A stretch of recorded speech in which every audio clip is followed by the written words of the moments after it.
she whispered. "You'll regret choosing me," the rancher smiled. "I already regret waiting this long." Dry Hollow, Arizona Territory, late summer, 1883. Dust curled beneath the boots of men and the wheels of wagons as the midday sun scorched the main square of Dry Hollow.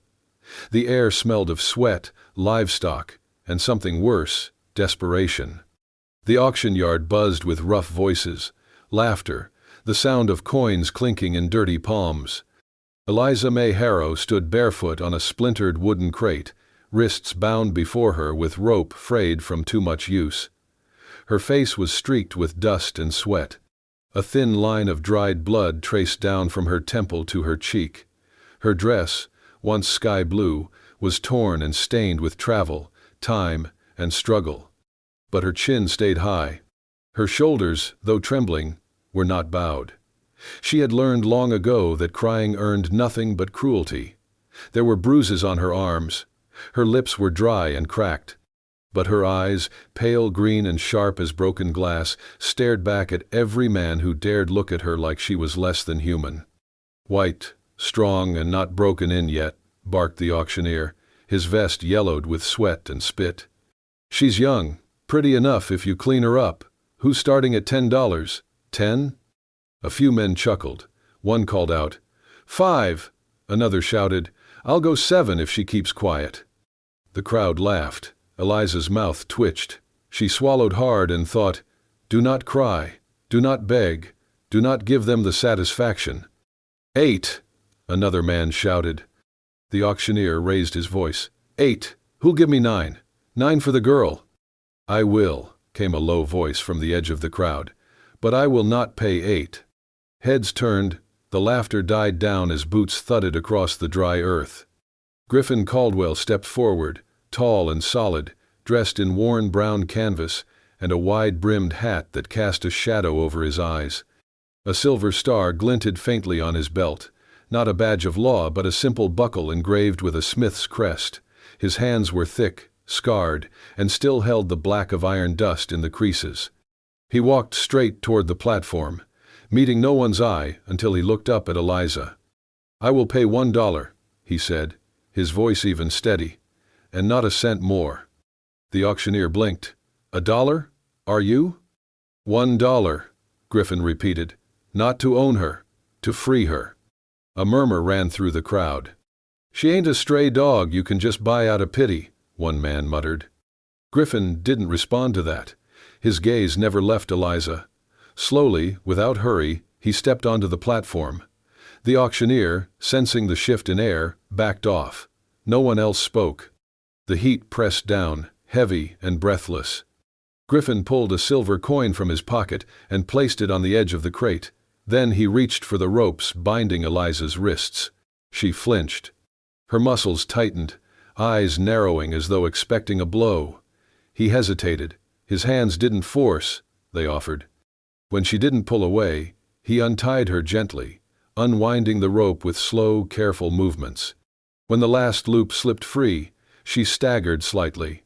Her arms dropped to her sides, red welts blooming where the rope had bitten in.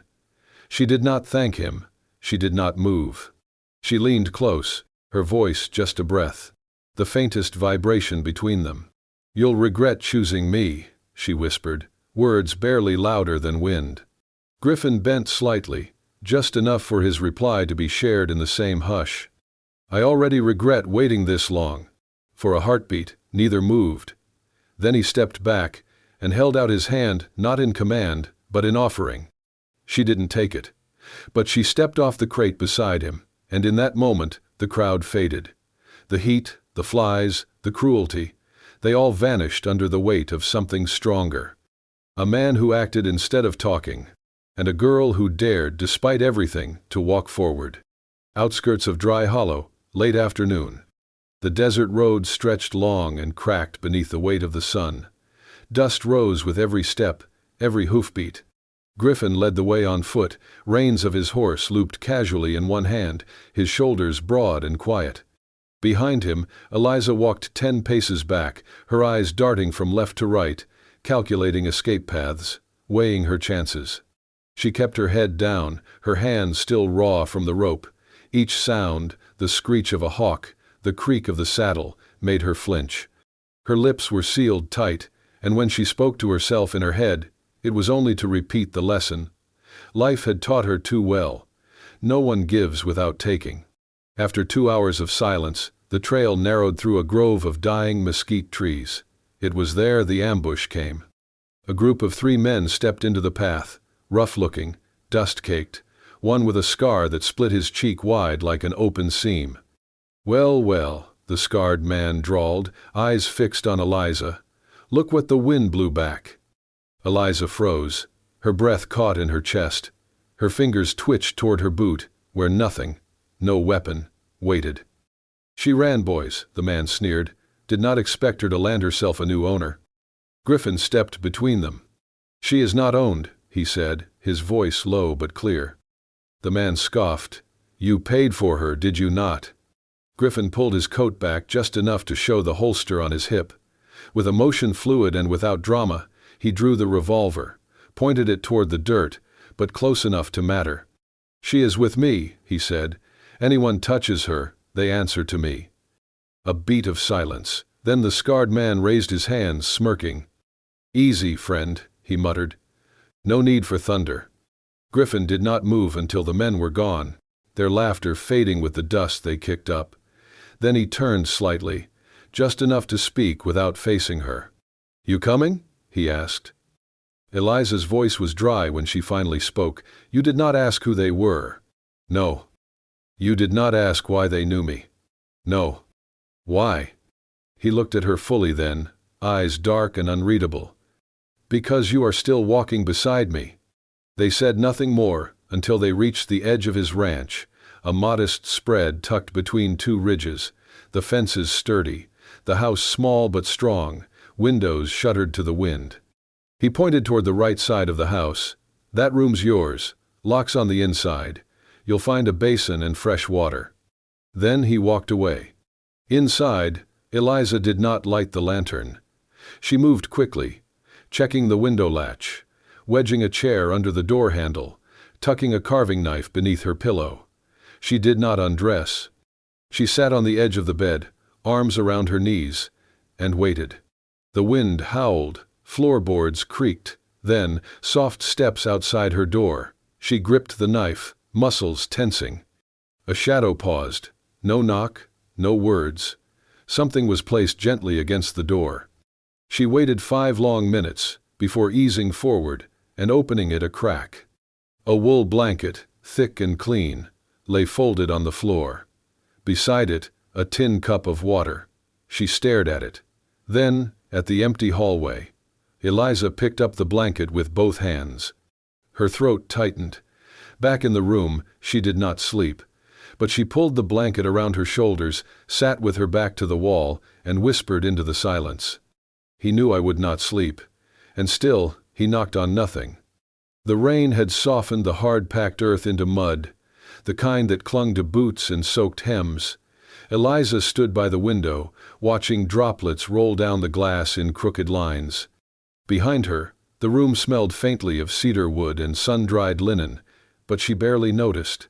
Her fingers traced the edge of a small, leather-bound notebook. She had begun writing again, short, sharp observations about the man whose house she now lived in.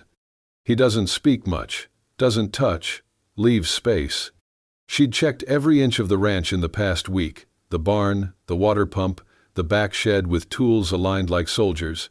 There were no locks on her door, but there were latches on the inside. No signs of her being watched, no missing items, nothing to justify the flinch in her spine or the blade she still hid under her pillow. Each morning, there was a fresh basin of warm water and a cornbread muffin wrapped in clean cloth outside her door.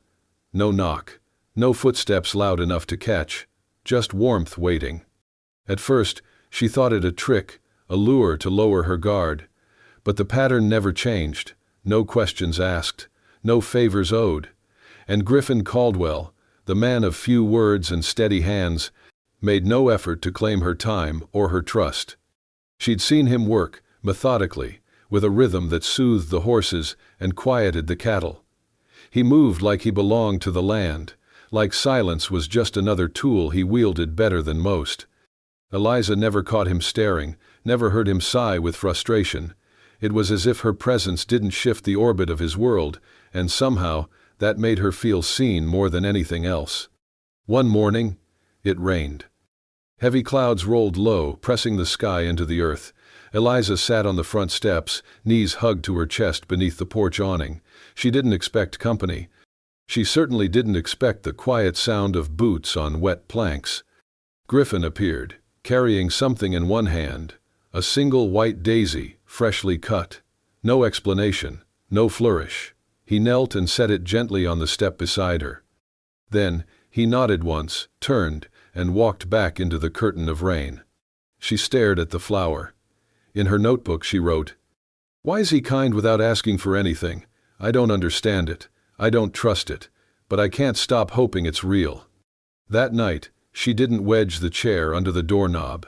She didn't sleep well, not because of fear, but because her thoughts would not still. Her world had been built on trade, on survival. Everything had a price. And yet, this man left gifts and warmth without tallying a debt. He never once asked what happened to her, never asked where she came from or who she used to be. And because of that, the words began to stack in her throat like stones, desperate for release. Trust, she realized, was not given in grand gestures. It grew in silence, in the space between questions not asked. And slowly, Eliza began to see the difference between a prison and a home. A prison held you still. A home waited for you to move at your own pace. That was Griffin Caldwell's way. Not to pull down the walls she'd built, but to plant something soft along the edge of them and let it bloom. They came to town only when necessary. Griffin needed feed, oil, and a replacement for the rusted hinge on the barn door. Eliza asked to come along, partly out of curiosity, partly out of a desire to prove she could walk freely beside him. Not as property, not as debt. The town of Dry Valley was small, but its whispers were sharp. By the time their boots hit the dusty street, eyes had already turned. "Eliza May Harrow," someone muttered behind a newspaper. "The girl sold for $1. Griffin's charity case," another whispered over their shoulder, loud enough for both to hear. "Must be more to her than just a face." Eliza pretended not to hear. But her spine stiffened, breath caught halfway. She walked beside Griffin, not behind, not clinging. Still, her fingers curled into fists at her sides. Inside the general store, the clerk hesitated before handing over the tin of oil. "Anything else?" he asked Griffin. "No," Griffin said, then glanced once at Eliza. "Unless the lady needs something." The clerk blinked. Eliza shook her head. They left, but it was not over. Outside the saloon, as they passed by on the way back to the wagon, a man leaning on the post tilted his hat back, eyes dark with cheap whiskey and cheaper amusement. "Well, well," he drawled, looking Eliza over like she was a slice of meat. "Didn't think Caldwell had it in him to buy a girl. What did you cost, darling? $1 flat or a dime extra for service?" Eliza stopped, her throat closed, her feet rooted to the street. Griffin was moving before she could even breathe. One step. Two. His fist met the man's face with a crack that echoed down the wooden walkway. The drunk stumbled, crashed into the wall, and slumped to the ground. The whole saloon went silent. Griffin did not say a word at first. He stood over the man, chest heaving once, then looked around at the gathering crowd. "I chose to protect her," he said, voice like iron dragged through gravel. "Touch her, speak about her, look at her wrong, and you answer to me." He turned on his heel and walked back to Eliza. She had not moved, not a tear in her eye, not a word on her lips. He tipped his hat to her once and offered his arm. She did not take it, but she walked beside him all the way to the wagon, where he lifted the supplies in silence. Not a word was spoken on the ride back. That night, Griffin did not ask how she felt. He did not lecture, did not apologize. He fed the horses, cleaned the tools, then went to bed like any other day. But the next morning, when Eliza came into the kitchen, she stopped short. On the table lay a single white chrysanthemum in a small clay jar. Beside it, a thick slice of honey bread wrapped in linen, still warm. She touched the flower. Then she sat down and wept. Not loudly, not for long, but the tears fell without shame. For once, no one looked at her like she was something broken. No one expected her to prove her worth, or earn her place, or pay back kindness with more than a nod. She wiped her cheeks, picked up the bread, and took a bite. It was sweet, not because of the honey, but because it was given, not owed. And somewhere in her notebook, she would later write, "Today I was not someone's burden, I was someone worth standing beside." And though he never said it again, she could still hear Griffin's voice in her mind. "Touch her, and you answer to me." The rain had stopped by midnight, but the clouds still loomed low, swallowing the moon. Eliza slipped out of the ranch house in silence, her boots wrapped in cloth to muffle the sound.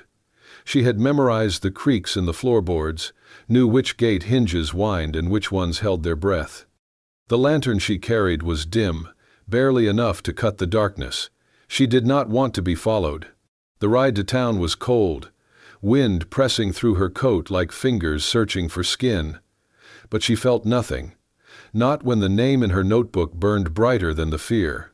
Horace K. Dinsley, the broker, the one who had smiled when he handed her and her sister over. She remembered his gold tooth, the way he talked about girls like bushels of wheat. She had never known his full name, until now. She tied her horse behind the abandoned mill and walked the rest of the way to the town office. The clerk's assistant had mentioned old permit books were kept in a locked cabinet. He had laughed, not knowing she would take that as a map. Inside, she found the cabinet, picked the lock with the metal comb in her pocket. Her hands shook only once, when she saw the name. There, Horace K. Dinsley, operating permit expired, last known location, Henderson Gulch. She copied the page quickly, tucked it into her coat, and turned, only to see a shadow waiting at the door. Her breath caught. She reached for the knife in her boot, but the figure stepped forward. Griffin. He held nothing in his hands, no lantern, no gun. Just his coat pulled up high, and that same unreadable expression carved into his face. "What, how long?" she began. He cut her off gently. "Since you left the ranch." She swallowed hard. "Why didn't you stop me?" "You needed to go," he said, "and I needed to make sure you made it back." They stood in silence, broken only by the drip of rainwater from the eaves outside. Then Eliza asked, voice low, "Why do you always show up at the right time?" Griffin looked at her for a long moment, not past her, not through her, at her, as if he could see what it cost her to ask. He said, "Because I was too late once. My sister needed me, and I wasn't there. She didn't get another chance. You do." She looked down at the paper in her hand, the proof of the man who had taken everything from her. "Are you going to ask what I plan to do with this?" she whispered. "No," he said simply. "I'll be there, whatever you decide." And she believed him. Not because he said it like a vow, but because he had come into that office like a shadow, not to stop her, not to save her, but to walk into the dark beside her. Later, back at the ranch, she would add a line to her notebook. "He does not chase me when I run. He follows, so I will never be alone in the dark." And when she woke the next morning, there was a folded paper beside her bed.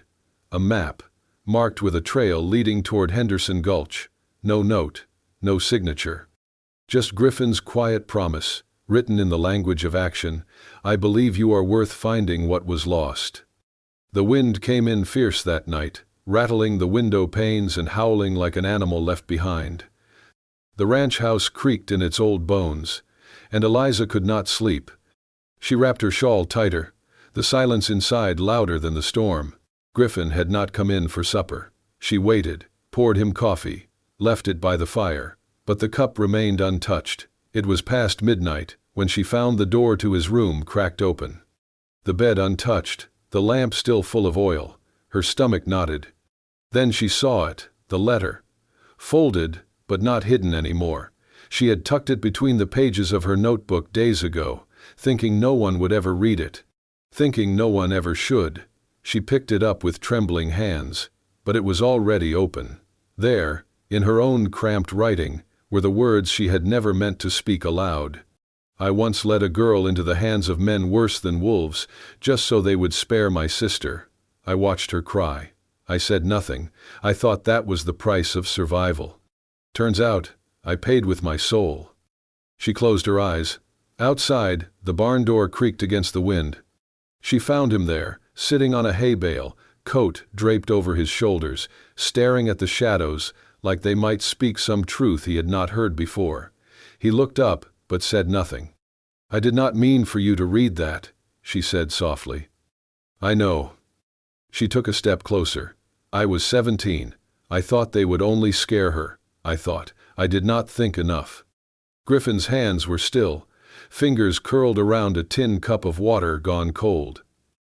"I'm not who you think I am," Eliza whispered. "You're exactly who I think you are." She blinked. He stood, setting the cup down. "I don't trust pasts," he said, voice quiet but steady. "They're full of things we cannot change, and choices made with a gun to the heart." Eliza's breath hitched. "I trust what a person chooses when they can choose," Griffin continued. "You chose to face that man in town. You chose to run toward the truth when you could have kept hiding. And right now, you're choosing to tell me the worst thing you've ever done. Number 4. He paused, stepping closer. "That's the only proof I need." Tears slipped down her cheeks, not from guilt but from the unbearable lightness of being seen and not condemned. "I was sure you'd send me away," she whispered. Griffin shook his head. "You've spent enough time being punished by your own memory." She looked down at her hands. "But I led her into it. That girl. You were a child, and you've lived every day since trying to carry the weight for what those men did. I don't deserve." "You don't have to," he said, interrupting gently. "Deserve is not the point. Grace does not come to the ones who earn it. It comes to those brave enough to admit they need it." Eliza opened her mouth, but no words came. Just a sob she bit down hard, letting it die in her throat. Griffin reached out, slowly, and placed a hand over hers, not pulling, not holding, just being there. "I sleep out here," he said, "not because I am angry, but because I needed to remember what it feels like to wait, and not walk away." Eliza's lips parted, and she whispered, almost too soft to hear, "Thank you." He nodded once. Behind them, the wind died down just enough for the world to listen. And somewhere deep in Eliza's chest, the storm she had carried for years began to ease, not disappear, but make space. Space for something new, something called mercy. The morning started quiet, too quiet. Eliza felt it in her chest before she saw it, a weight, like thunder hiding behind the blue sky. She was feeding the hens when the dust cloud rose beyond the fence line. 6 horses, men in dark coats, and among them, the face she never forgot. Lyle Broderick, the man who took her sister, the man who sold her, the man who smiled like the world owed him its daughters. She dropped the feed bucket. By the time she reached the porch, Griffin had already stepped outside, rifle in hand. "They're not just passing through," he said without turning. "They came for me," Eliza said. Her voice was calm, but her hands were trembling. The group halted at the fence. Lyle called out, his voice oily, smug. "Well, well, ain't this a sweet little scene? Tell you what, Mr. Caldwell, you give her back, we walk away. Otherwise you'll be buying a funeral next." Griffin didn't answer. He was already scanning, calculating. Behind him, Eliza whispered, "They've done this before. They don't bluff." He nodded once, then looked over his shoulder. "Can you ride?" Eliza's jaw tightened. "Try me." Griffin rode hard into Dry Hollow, burst through the sheriff's door like a storm. In minutes, a dozen ranchers and townsfolk gathered. Griffin did not plead. He did not beg. He told them the truth. "They took girls before. My sister, his daughter, her cousin." Silence fell. Then one man stepped forward, jaw clenched. "They're not taking another." As the sun began to dip, the group rode toward the canyon, the last place Griffin saw their trail. Eliza was already gone, taken, but not silent. From inside the shack where they kept her tied, she had waited, listened, plotted. When one man got close, she spat in his face. When another tried to touch her, she kicked hard enough to knock out his tooth. She was bleeding from the lip, but smiling. "You're scared," she hissed. "You should be." Outside, a shout rang out. Then gunfire. The first bullet took out the lantern. Darkness dropped like a curtain. The second hit a wall. Chaos erupted. Griffin stormed in, rifle raised, heart slamming. He saw Eliza in the corner, still tied, fighting off a man twice her size with her knee and her teeth. He fired. The man dropped. Griffin rushed to her, cutting ropes fast. "You all right?" "Behind you!" she cried. Griffin spun, too late. A gun rose behind him. But before the shot rang out, Eliza threw herself forward, tackling the man. The gun went off. Pain lanced through her side. Griffin caught her as she fell. "No, no, no," he muttered, hands pressing to her waist, now slick with blood. Her breath came sharp, but steady. He cupped her face. "Eliza, talk to me." She smiled through gritted teeth. "You asked if I was all right. Are you?" "I am now," she whispered. "Now I know why you waited so long. You were waiting for me to be ready." His throat clenched. She touched his cheek. "You always come for me." He kissed her forehead. "I always will." Outside, the last of the gunfire faded. The night held its breath. But inside, in the arms of the man who never promised anything and never let her fall, Eliza finally felt what she had never dared believe in: home. Spring came slow, but it came. The earth softened, the frost retreated, and green things dared to grow again. Eliza knelt in the garden behind the house, fingers caked with soil, her old dress speckled with dried mud. She had planted every seed herself, coaxed every bloom from dirt that once bore nothing but weeds. Today the first daisies opened, white, wild, and proud. She gathered a handful, brushing the petals with a touch lighter than her old self would have known. There was no mirror nearby, but if there had been, she might have paused, not at beauty, but at peace. For the first time, she did not feel like a burden someone had chosen to bear. She felt like someone who stayed because she belonged. Behind her, the porch creaked. Griffin stood there, not in his usual worn leather or trail-dusted boots, but in a faded white shirt. The collar was stiff, though not ironed, and the sleeves were rolled to his forearms. He held something small in his hands, a wooden box, smooth-edged and unadorned. He didn't say anything at first, just stepped down from the porch and sat beside her on the low step, elbows on his knees, looking out at the soft waves of prairie swaying golden in the late sun. "You remember what you said when I untied you?" he asked. Eliza kept her gaze forward, hands still wrapped around the stems. "I said you'd regret choosing me." Griffin nodded. "You said you were broken. A mess. Someone not worth waiting on." She didn't deny it. He opened the box. Inside was a silver ring, plain, no stone, no shine. The metal was rough in places, bearing the marks of having been worked by hand. "I made this from the shoe of the first horse you saved," he said. "Didn't think I'd keep it, but I did, like I kept you. Emer wanna do." She looked down, her lips parted, but no words came. "I don't want to own you, Eliza. I never did. But I'd like to walk beside you, if you'll let me, not to fix you, just to be yours, if that's something you want." Eliza touched the ring, her fingers trembled. The scent of daisies rose between them, faint but insistent. "I never thought I'd be asked," she said. "Not like this. You're not being asked for what you can do, or what you survived, just for who you are now." She let the flowers fall to her lap, both hands clasping his. Tears welled up, blurring the ring, the man, the world.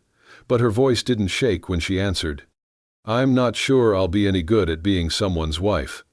Griffin smiled, slow and quiet. "Then, we'll learn together.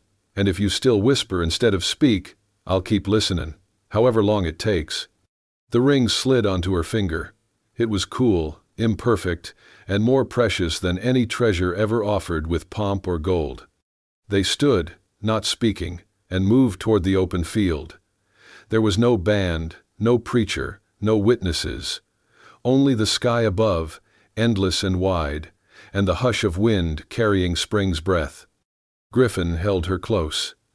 They swayed together, barely moving. Eliza rested her head against his chest. No one watched. Nothing needed to be proven. Only one thing mattered, she whispered, softer than before, but sure now. This time, I choose to stay. And that's how a $1 girl and a quiet rancher rewrote the meaning of love under the wide, wild sky. If Eliza and Griffin's story touched your heart, if you felt the weight of their scars, the warmth of that silver ring, and the whisper that changed everything, go ahead and tap that hype button.